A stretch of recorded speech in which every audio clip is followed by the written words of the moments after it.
Lightcones. We all use them, even though we don't really think about them. But in the lore, they are fragments of things that happened in the past. So that means there's a lot we can gather about the Star Rail universe just from looking into the Lightcones. I will go over every Lightcone from the destruction path and explain what exactly we see on them. They will be ordered from most impactful to least impactful to the story. Starting off with Brighter Than the Sun. This Lightcone depicts Dan Heng right before he was banished from the Xianzhou.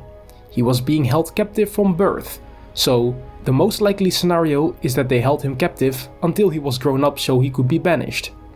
The passive on this Lightcone is called Defiant Till Death, so that means most likely that Dan Feng thought he was in the right until he was killed and reincarnated as Dan Heng. Moving on to Nowhere to Run. This was before Dan Heng joined the Astral Express. We see that Blade is chasing and fighting Dan Heng no matter where he tries to run off to. In the side story, we can see Dan Heng's inner thoughts, as he thinks about that he can't really lose against Blade, but he can never win either, because when he kills Blade, he just comes back to life and chases him again.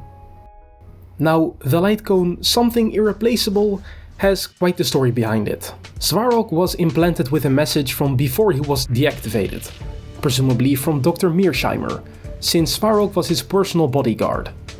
This message asked him if he had something that's irreplaceable, and then told him that one day he will definitely find it. Meanwhile, Svarog could only think to himself that such things would only cause trouble. Lastly, the message tells Svarog that when he finds it, he should leave the database he was supposed to guard behind and care for that he thinks is irreplaceable.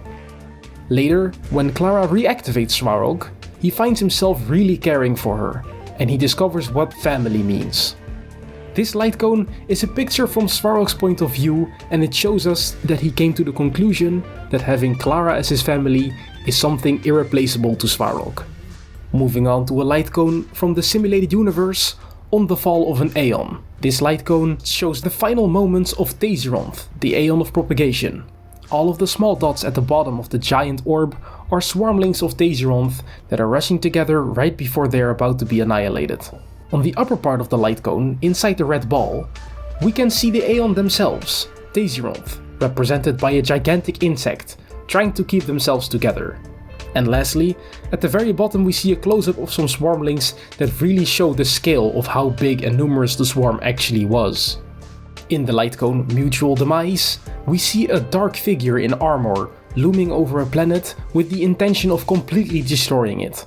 My guess is that the figure we see here is Lord Ravager Zephyro, an emanator of Nanook the Destruction.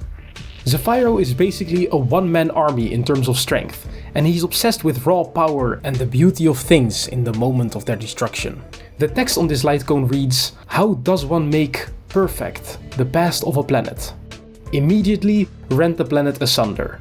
This line fits Zephyro the most out of all the emanators and the other minions of the destruction. A Secret Vow. On this Lightcone, Arlen is checking his gear so that it won't be showing his bandaged arm. Arlen has a wound that cannot heal in his arm, so his secret vow is most likely that he will spare no effort to protect everyone on Herta space station while never showing his weakness.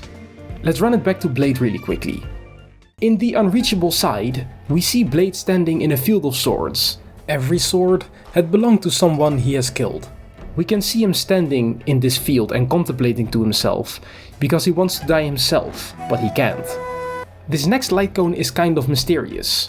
Under the Blue Sky depicts two girls. The girl on the right is Yuei in her childhood before she died and once transformed into an android. The girl on the left is her sister. Sadly, we have no clue who it is because we never met her sister in the game. The Moles Welcome You is just a fun event where the moles either greet a newcomer who just joined the orphanage, or this is the moment where Clara gets accepted as an honorary member of the moles. Either way, the person seems a little bit overwhelmed by the enthusiasm of the other moles. In Woof Walk Time, we see that Peppy is apparently the smartest dog ever and can walk themselves even in outer space. Shattered Home is a Lightcone that just shows the aftermath of a successful attack by the Destruction on a non-suspecting planet. And finally, in Collapsing Sky, we have the signature symbol of Nanook the Destruction, This Lightcone depicts Nanook's philosophy that everything must be destroyed and all must be reduced to rubble and dust. That was all for the Destruction Lightcones. Thank you for watching and have a good one. Bye!